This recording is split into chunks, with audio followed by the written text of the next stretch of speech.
एक मशहूर महिला सेलिब्रिटी मीडिया रिपोर्टर्स के साथ अपने परिवार के प्राचीन वंश मंदिर का लाइव टूर करा रही होती है। तभी अचानक सब लोग सन्न रह जाते हैं क्योंकि पूर्वजों का ताबूत अपने आप खुल जाता है। उसी ताबूत के पास एक आदमी खड़ा होता है जो पूरी तरह प्राचीन कपड़ों में होता है।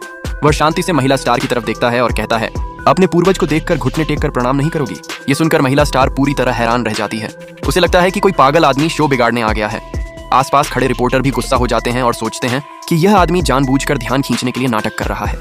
वे उसे बाहर निकालने ही वाले होते हैं कि तभी अगले ही पल कुछ ऐसा होता है जिससे सबके होश उड़ जाते हैं। असल में यह आदमी कोई साधारण इंसान नहीं होता। वह हजारों करोड़ साल जी चुका एक अमर अस्तित्व होता है। उसने दानवों का विनाश, डायनासोरों का अंत और चिन्ह शिहुआंग द्वारा 6 राज्यों का एकीकरण अपनी आंखों से देखा होता है। 1000 साल की नींद के बाद आज वह फिर जागा था और दुनिया में आए बदलाव देखने के लिए उसने ताबूत खोला था। जब उसने महिला सेलिब्रिटी को देखा तो उसने एक नजर में पहचान लिया कि वह उसकी सच्ची वंशज है।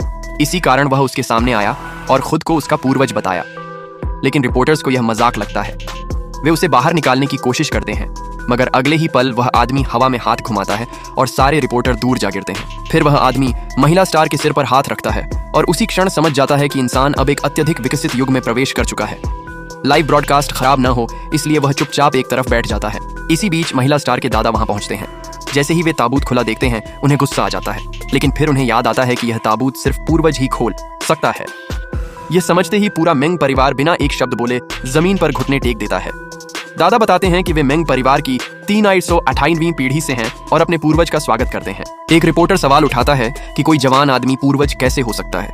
तब परिवार उन्हें मंदिर में लगे पूर्वज के चित्र की ओर इशारा करता है। चित्र और सामने खड़े आदमी का चेहरा बिल्कुल एक सा होता है। यह देखकर महिला स्टार भी समझ जाती है कि यह सच में उनका पूर्वज है। अब वह आदमी जान जाता है कि खुद को दुनिया के सामने प्रकट करने का समय आ गया है। वह एक शब्द बोलता है और हजारों साल से ताबूत में पड़ी तलवार उड़कर उसके हाथ में आ जाती है। जैसे ही वह तलवार निकालता है, आसमान में एक सुनहरी फीनिक्स प्रकट होती है और बादलों को चीरती हुई उड़ जाती है। वह गरजती आवाज में कहता है, दुनिया को बता दो, मैं वापस आ गया हूँ।